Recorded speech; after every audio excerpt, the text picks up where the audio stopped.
I think looking at your store and when we're specifically looking at production, right? We're trying to drive that production and we're looking at the hours, right? And focusing on, hey, how can we produce more hours and actually close them in a timely manner, meaning it's not these holdover, these big repair jobs going through the main shop.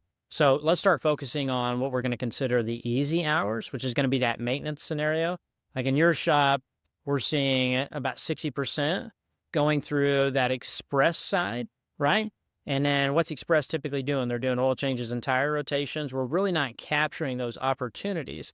So that first step is, hey, let's look at what we can actually sell. Let's make sure all the advisors are on the same page of what we do sell. And then let's dive into, okay, now that we know what we can sell, what can we actually get done through that express rack? Maybe we have one of those leads that can step up just a little bit and start doing some of these fluid services, really take charge. And that way we don't have to ship it over, go through dispatch on the main shop. And then unfortunately it's, 2 to 3 hours sometimes in that store, right?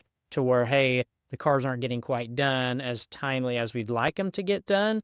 And then now we can start shuffling those through the express line because we have enough people back there. So it's not a people problem. It's really that production and efficiency problem. So, hey, let's make sure, one, again, we know what we can sell.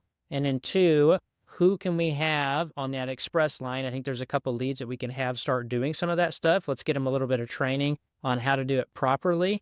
And then, hey, let's make sure we have all the parts that we're going to need, because if we're going to bump up sales in these particular categories for some of these fluid services, we don't want to set our advisors up for failure and then start selling more of them and find out that we're out of differential fluid because we really never took the advantage of the opportunity to sell it on the service drive like we should be doing.